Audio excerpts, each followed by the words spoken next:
हर चेहरे के पीछे छुपी होती है एक अनकही दास्तान। हर मुस्कान के पीछे बहती है दर्द की एक नदी। आज हम आपको ले चलेंगे एक ऐसी ही अनसुनी राह पर, जहां सच्चाई और एहसास मिलते हैं, कहानियां सत्य में।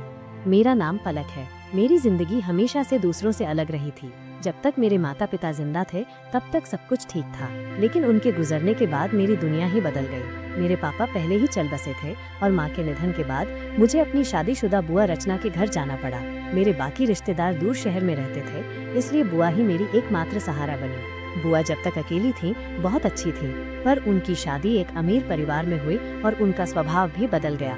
माँ की मौत के बाद जब मैं 13 साल की थी तो कोर्ट ने मेरी जिम्मेदारी बुआ को सौंप दी। मैं अपना छोटा सा सामान लेकर उनके आलीशान घर आ गई। पहले ही दिन मैंने देख लिया कि बुआ और उनके पति मुझसे बिल्कुल खुश नहीं थे। मुझे गरीब और बोझ समझा जाता। उनकी सास भी मुझ पर ताने कसती रहती थी। मैं घर का हर छोटा बड़ा काम करती, लेकिन फिर भी मेरी कोई इज्जत नहीं थी। समय बीतता गया। एक दिन बुआ ने मुझसे कह दिया कि अब और बर्दाश्त नहीं कर सकती। उन्होंने मुझे धक्का दिया, बाल खींचे और चिल्लाई कि इस घर से निकल जाओ। मैं रोती रही, गिड़गिड़ाई, याद दिलाई कि मेरी माँ ने कैसे उन्हें सहारा दिया था, लेकिन बुआ का दिल पत्थर हो गया था। बिना कुछ सोचे उन्होंने मुझे सड़क पर फेंक दिया। लोग तमाशा देखने लगे। किसी ने सुझाव दिया कि मेरी शादी करवा दी जाए, पर बुआ ने हाथ झाड़ लिए। मैं नंगे पैर भागती रही, अकेली, बेसहारा। चलते चलते मैं एक पुराने पुल पर पहुंच गई। नीचे नदी का शोर था। मैंने तय कर लिया था अब जीवन खत्म करना है। जैसे ही मैं छलांग लगाने वाली थी, किसी ने मेरा हाथ पकड़ लिया। रुको, ये क्या कर रही हो? ये एक लंबी पढ़ी लिखी लड़की थी, नाम था श्रुति।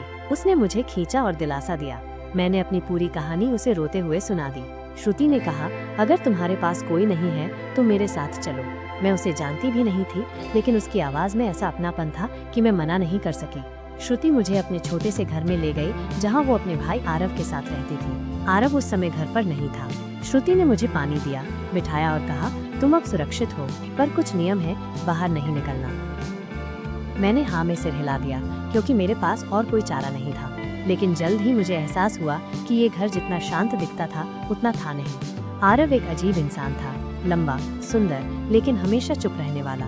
वो घर में कम ही रहता, कभी कभी तो पूरी रात भी नहीं लौटता। घर का एक कमरा हमेशा बंद रहता था। एक दिन मैंने हिम्मत करके श्रुति से पूछा, इस कमरे में क्या है? श्रुति घबरा गई और झट से बोली, वहाँ मत जाना, तुम्हारा कोई लेना देना नहीं। फिर भी मेरा शक बढ़ता गया। रातों को मुझे उस कमरे से फुसफुसाहट सुनाई देती। कभी लगता कोई दरवाजा धीरे से बंद कर रहा है। एक दिन जब घर पर सिर्फ मैं और आरव थे और श्रुति बाजार गई थी, मैंने देखा कि आरव मुझे बड़े गौर से देख रहा था। उसकी आंखों में कुछ अजीब था, जैसे कोई खतरनाक राज। अगले दिन जब मैं कमरे की सफाई कर रही थी, अनजाने में मैंने आरव के बिस्तर के नीचे एक चीज देखी, कुछ ऐसा जिसे देखकर मेरी रूह कांप गई। मेरी चीख निकलने ही वाली थी, पर मैंने खुद को संभाल लिया। शाम को श्रुति मुझसे सामान्य व्यवहार कर रही थी, लेकिन मुझे लगा जैसे वो भी कुछ छुपा रही हो। उसने कहा, पलक, यहाँ जो देखो सुनो उसे भूल जाओ, ज्यादा सवाल मत किया करो। अब मेरे दिल में शक और डर दोनों पनप चुके थे। ये घर, ये भाई बहन और वो बंद कमरा, इन सब के पीछे कोई गहरा रहस्य था, पर अब मेरे पास कोई रास्ता नहीं था। मैं इसी घर में फंस चुकी थी। दिन गुजरते गए, मेरा डर बढ़ता गया। मैं हर पल सोचती रही, क्या मैं यहाँ सही जगह पर हूँ? एक रात जब बारिश तेज हो रही थी और बिजली चमक रही थी, अचानक उस बंद कमरे का दरवाजा थोड़ा सा खुला।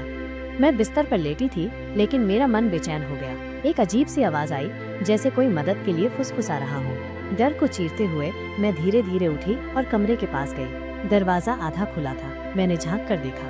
अंदर अंधेरा था, पर एक कोने में कोई बैठा था। उसकी हल्की रोशनी में चेहरा दिखा। वो एक लड़की थी, लगभग मेरी ही उम्र की, जिसके हाथ पैर बंधे हुए थे और मुंह पर पट्टी बंधी थी। मैं घबरा गई। पीछे मुड़ी तो देखा आरव खड़ा था।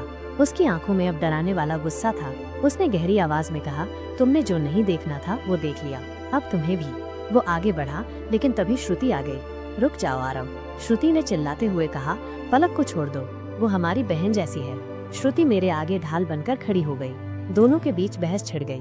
तभी मैंने हिम्मत करके पूछा, ये लड़की कौन है और तुम लोग कौन हो? श्रुति ने रुंधे गले से कहा, हम अनाथालय से भागे हुए हैं। वहाँ हमारे साथ बहुत बुरा व्यवहार होता था। हमने बदला लेने की ठानी। ये लड़की उसी अनाथालय की वार्डन की बेटी है। हम उसे सबक सिखाना चाहते थे। मैं सन्न रह गई। श्रुति ने मेरी तरफ देखा और कहा, पर तुम अलग हो पलक, तुम्हें हम चोट नहीं पहुँचाएंगे। आरव फिर भी मुझसे चिढ़ा हुआ था। उसने गुस्से में आकर दीवार पर मुक्का मारा और वहाँ से चला गया। मैंने श्रुति की मदद से उस बंधी हुई लड़की को छुड़ाया। उसका नाम था काव्या। हम तीनों ने मिलकर फैसला किया कि अब इस गलत रास्ते से बाहर निकलना होगा। मैंने श्रुति और काव्या को समझाया कि दर्द का बदला दर्द से नहीं लिया जाता। अगले दिन हम तीनों थाने गए और सब कुछ पुलिस को बता दिया। पुलिस ने आरव को पकड़ लिया, लेकिन श्रुति और काव्या को सुधार के लिए एक अच्छे शेल्टर होम भेजा गया। मैंने भी एक नया रास्ता चुना। सरकार की मदद से मैंने पढ़ाई शुरू की, एक छोटी सी नौकरी ली और अपने पैरों पर खड़ी हुई।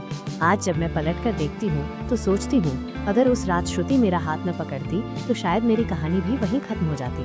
पर किस्मत ने मुझे एक और मौका दिया था, जिंदा रहने का, सपने देखने का और खुद अपनी कहानी लिखने का। हर अंधेरी रात के बाद एक नई सुबह आती है। हर टूटी उम्मीद फिर से जीना सीखती है, क्योंकि कहानियाँ कभी खत्म नहीं होती, बस नए मोड़ लेती हैं। ऐसी ही दिल से निकली कहानियाँ सुनने के लिए जुड़े रहिए कहानियाँ सत्य के साथ।